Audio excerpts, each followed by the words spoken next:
Hey everyone, welcome back to Dirt Life. I'm sitting here with Joe Bacal. Did I get it right? You got it right. I know a lot of other people don't get it right? You got it. It's all good. All right, well, Joe Bacal and here with the Lexus off-road factory racing team, the only driver. You know, you told them, let's do this. Bring out your off-road racing team, and a lot of other sponsors on your shirt as well. But for this year, you've had a great year.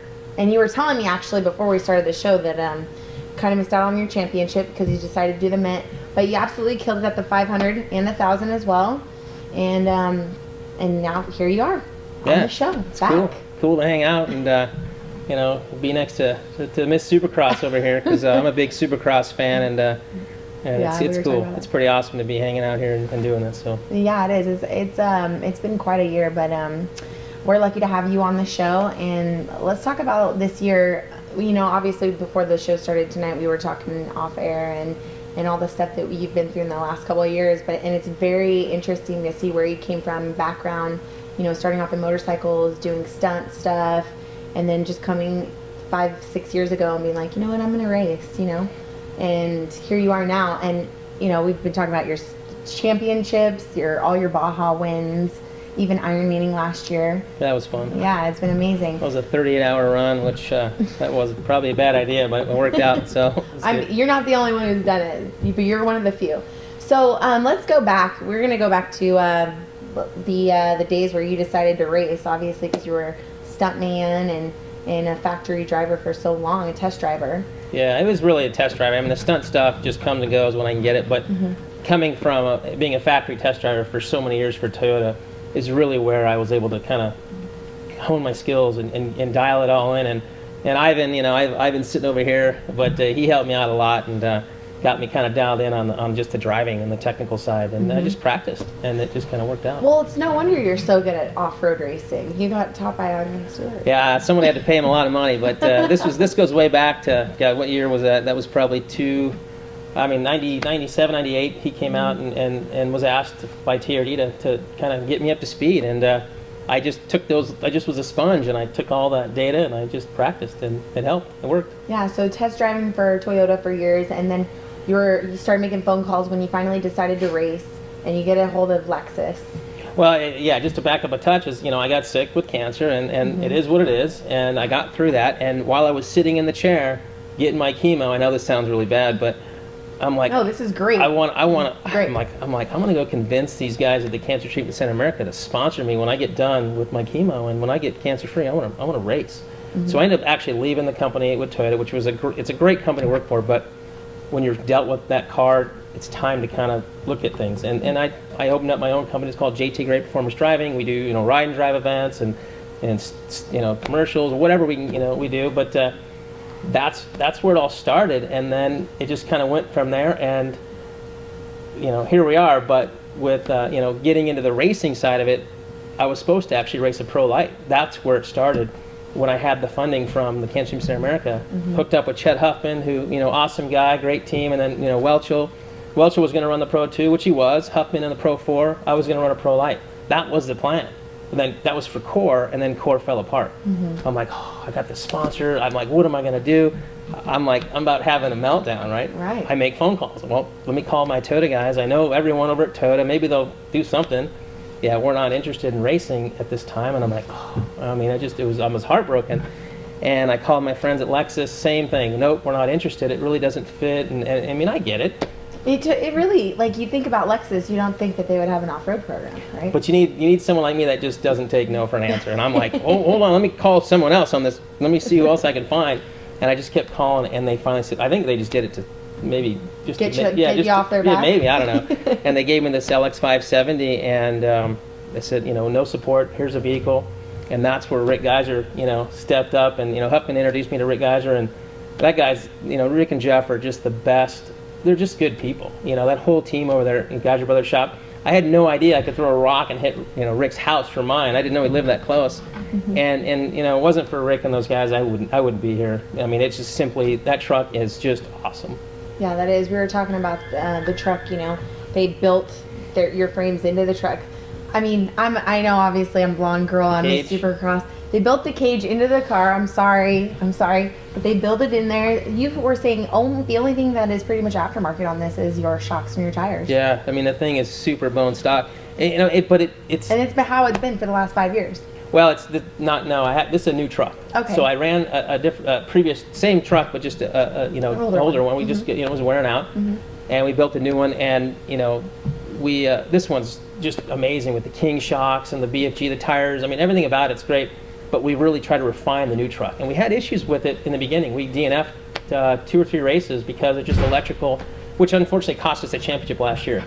But that's the way it goes sometimes. You know, it cost you a championship last year, but it's still, you got second.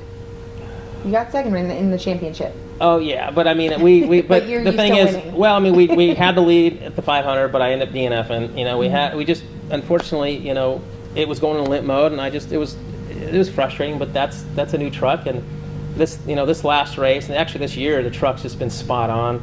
And I mean, at the 1,000, you know, just a month ago or so, I mean, I'm just blown away how, I mean, it's just like, this thing is just amazing, you know. I mean, yeah, it's not a trophy truck, but it works. Right, of course. Well, you have to have a great product behind your racing, and it's great that Lexus has brought you on as a factory driver. I mean, look at how many people in our industry there is, and how many people actually have factory backing. Well, I mean, very fortunate, you know. I mean, you know, all the people like, you know, KC and King and BF Goodrich and Geyser and all the people that have stepped up early on when I had no background, they helped me out, and they've you know, I haven't really changed sponsors. I mean, I've really stuck with the same people. They've just been really good to me, and you know, my goal is to make them look good and win races and promote their products. And you know, I've got a great team behind me, and you know, you can have the best, and Ivan could probably agree with this. You can have the best of everything. You show up at the starting line, if you don't respect Baja, you don't respect everything about it, and you got to play smart. You know, that's the game. You know what? And that's just been working for us. So that's awesome. So how has it been this last couple of years? Obviously, we know you've won championships, you've won Bajas, you've won, I mean, a lot of the races that you enter into. The key to you is your Lexus, and you know, throughout the years, have you ever decided when is anything going to end with Lexus, or when am I going to be able to step it up to a different class? Has that ever crossed your mind? Oh, all the time. I mean, everyone wants to get into a truck. Well, Rick Geyser didn't help the fact that he goes, here, take this brand new 6100 Geyser truck around this, you know, hit the Geyser loop. Yeah, that was a bad idea. So now I'm like, oh, it just makes you want to. Oh yeah, for sure. Although that truck was awesome, but you know, I don't have, you know, my contract's up in March with Lexus, and I don't, you know, we're still deciding, you know, if they're going to continue, and we've won everything we can, and we've done a great job, you know, for that. But I'd love to get into a real, actual truck where I can drive it, and I mean, my truck, I have to be very pick and choose when I can go. It's an fast. SUV, so you just got to, you got to get to the finish line. It's different than in a full caged, you know, full-on race car. But you know, there's some talks about us running overseas, and we're going to see how that goes. There's been some interest. I mean, I get emails almost daily from Russia and people. I mean, this vehicle sold globally, worldwide. Right. So there's kind of a cool, you know, that's kind of a different thing. It's a different kind of market. Like, you're almost in like a mainstream market as well as our off-road market. It's a great crossover. Well, it just shows how reliable, how durable.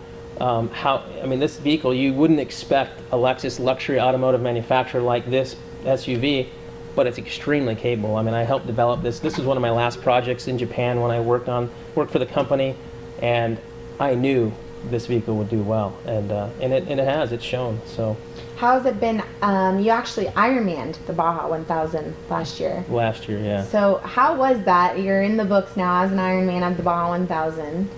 And, I didn't think about that, but I guess it's a good point. You are. There's very few guys. There's guys who attempt it, you know, and sometimes they DNF. It was a 38-hour run, and I can honestly tell you, if I didn't have, one of my sponsors is called Hammer Nutrition. Mm-hmm. If I didn't take those supplements, I mean, it's triathlon food. I mean, I'm telling you right now, anyone who wants to go out there and feel good when you're in the truck for a long time, those are the products you want to depend on, and that's what got me to that finish line. Honestly, I mean, I just felt good the whole time, you know. But it's that battle. You never know how things are going to happen, you know. So while you're out there in the Baja 1000, I'm always very curious to hear this from certain drivers, because I've heard from numerous opinions. some guys don't drive, some guys don't eat, some guys do eat. You know, some guys don't go to the bathroom, they don't eat for a couple days beforehand. You know, what you were saying, you have to. Oh, absolutely. I have a as far as the athleticism goes, right? Yeah, I trained really hard, you know, really hard last year because I knew I was going to Ironman, and I knew, you know, this was a personal goal of mine. I wanted to see if I could do it, and I knew I could, but I didn't really know what I was hoping. You know, I take these supplements and I do a full-on, you know, full liquid diet 2 days before the race, and I mean I have all these different gels and packs, and my truck's full of stuff, and I'm constantly feeding the whole time in my race truck. And if I kind of lose a little bit, like my co-driver's like, here's another pill. I mean, I have these big horse pill tablets that are Perpetuum tablets, which are chewable, and then I have the protein powders in my helmet. I mean, the drinks. I mean, it's a system, and you can have the most prepared truck. You better be prepared yourself. Period. Yeah, that's right. You know, so many people think that you guys just hop in the truck, you know, just drive off. Have a taco, you know, we're ready, we're good. Yeah, you know. you know, if that usually works, but not always. During pre-running, tacos work, but not during the race. So it is great to see, you know, you have the athleticism background. It's different. Yeah, I mean, I come from a moto side. I grew up in you know, Santa Cruz Valley, racing at Indian Dunes. I'm sure a lot of people have been out there and well back in the day, and you know, that's what I was really into, and you know, it really, you know, I'm very fortunate where, you know, led me to this point. But you know, it's funny talking about pre-running. You know, how we had to, you know, Roger had us all kind of single file line up the first 35 at this, you know, before and during contingency that day. I'm in a stock brand new LX 570 in line. Yeah. Trophy, you know, pre-runners, trophy trucks, and I'm sure everyone's just going, really? And Smitty, who jumped out of Ron Witten's truck, just like, oh, there's Joe in the LX, you know.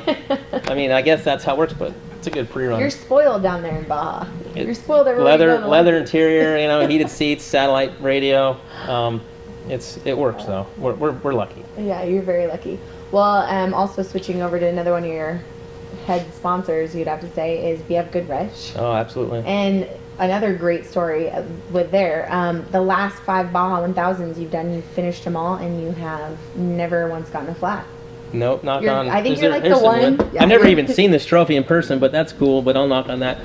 Yeah, it's, you know, we've been real lucky and didn't get any flats in the last 5 races in the 1000. We finished every single one. I think we got the 3 first, 2 seconds on that, but in our class. But BFG, your co-drivers, thank you. Yeah, and BFG, I mean, I pull into each pit, and I think when I'm in the pit and they're filling my trucks, I thank every one of them that I can, because without those guys, I couldn't do it. I don't have that kind of support like trophy truck team, and I mean, I need the BFG pits, and those guys need to know that we appreciate it. Awesome. So, what is the plan from here on out for Joe Bacal and your company? Obviously, you told us you're in negotiations possibly for next year. It may be time to pull out the Rolodex and get working on Toyota. Yeah, I wish Toyota would jump on.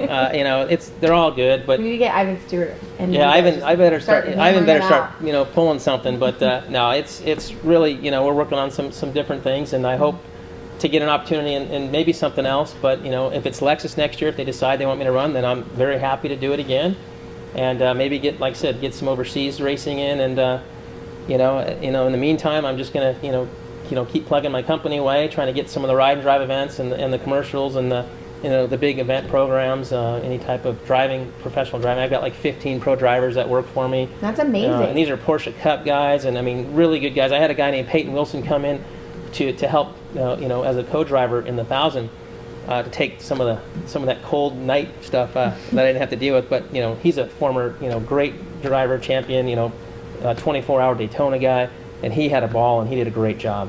That's awesome. So. Well, you guys had a great finish here at the Baja 1000 this year, winning it again. So nothing new to your game. And where do you go from here? You're already at the top. I mean, obviously you get the championship for next year, but you're really at that fine line where it's like you're just there. Well, there's no one next to you. Well, trust me, they're next to me. It's just you know, and even going into the 1000. I mean, you know, Beverly and Rod Hall. I mean, you know, the different guys. You never want to be too confident. You just want to be prepared. And you know, we have a strategy. I pre-ran. I had like 600 data points on my GPS. Oh, and I started the race. My GPS locks up on the start. I was like, oh my god.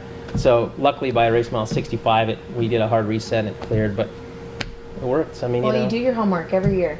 And it obviously shows with the results that you've pulled together year in, year out. Yeah, we hope to continue for Awesome. sure. So obviously we talked about Lexus, BF Goodrich, Sparco King, Geyser Brothers. Yeah, Oakley helps us out. Mechanics Wear, Brian Lunas helps us out every race, and Head First Media, they did all the videos. They did the video behind us. You know, everyone's just great. You know, without a good team, you're only as good as the people backing you. And you know, my job is to just get the vehicle from A to B, and hopefully that happens. And it's just, we've been fortunate, and you know, all we can do is try to make it happen, you know. That's great. Well, thank you so much for coming on the show tonight. It was great having you. Everyone keep an eye out for Joe Bacal as he comes back next year. We'll see him killing it, of course, pulling it more championships, more wins. Hopefully we get another opportunity, but it's been good. Roger's doing a great job, and I really enjoyed this last 1,000 was insane, hard. I'm sure everyone's told you the same thing. Yep.